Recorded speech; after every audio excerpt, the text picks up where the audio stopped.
हमारे संबंधों की असली गहराई और व्यापकता हमारे पीपल टू पीपल टाइज में दिखाई पड़ती है। सदियों से दोनों देश बुद्धिज्म के सूत्र में बंधे हैं, जिसकी वजह से हमें स्पिरिचुअल सिबलिंग भी कहा जाता है। आज इस परंपरा को और प्रगाढ़ बनाने और इन ऐतिहासिक संबंधों को नई ताकत देने के लिए हमने कई महत्वपूर्ण निर्णय लिए हैं।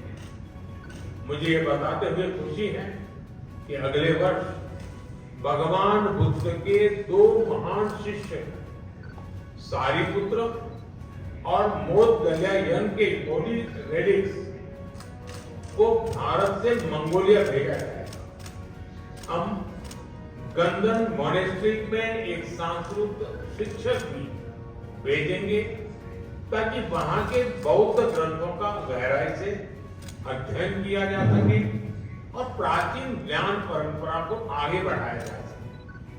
हमने 1 मिलियन एंशिएंट मैन्युस्क्रिप्ट्स की डिजिटाइजेशन के प्रोजेक्ट को भी शीघ्र से शुरू करने का निर्णय लिया है।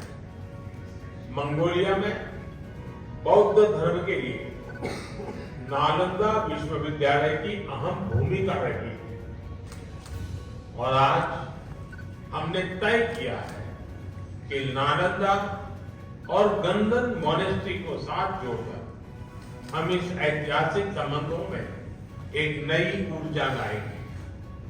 हमारे संबंध केवल केंद्र सरकारों तक सीमित नहीं है। आज लद्दाख ऑटोनोमस हिल डेवलपमेंट काउंसिल और मंगोलिया के आरखांगाई प्रोविंस के बीच हुए एमओयू से हमारे सांस्कृतिक संबंधों को एक नई ऊर्जा मिलेगी। तो फ्रेंड्स, हमारी सरहदें भले ही जुड़ी हुई नहीं है, लेकिन भारत ने मंगोलिया को हमेशा एक पड़ोसी के रूप में देखा है और इसी नाते हम पीपल टू पीपल टाइज को बढ़ावा देते रहेंगे। हमने निर्णय लिया है कि मंगोलिया के नागरिकों को निःशुल्क ई वीजा दिया जाएगा। साथ ही भारत हर साल मंगोलिया से युवा कल्चरल एम्बेसडर्स की भारत यात्रा भी स्पॉन्सर करेगा।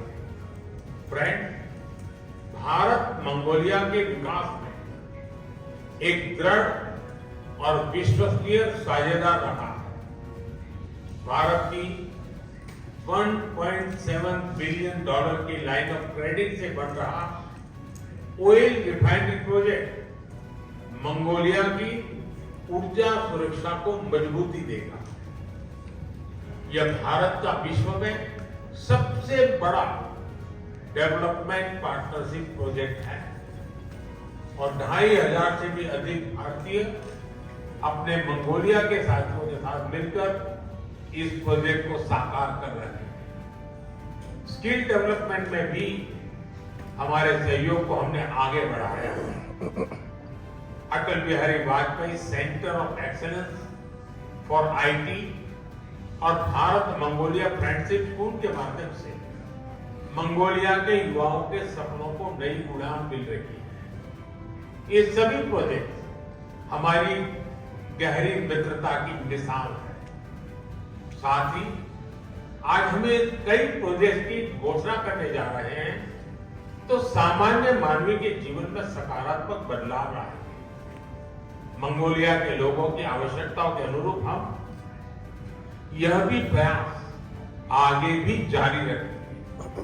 मुझे खुशी है कि हमारा प्राइवेट सेक्टर भी ऊर्जा, critical minerals, rare earth, digital, mining, कृषि, डेयरी और सहकारिता जैसे क्षेत्रों में सहयोग की नई संभावनाएं तलाश रहा है।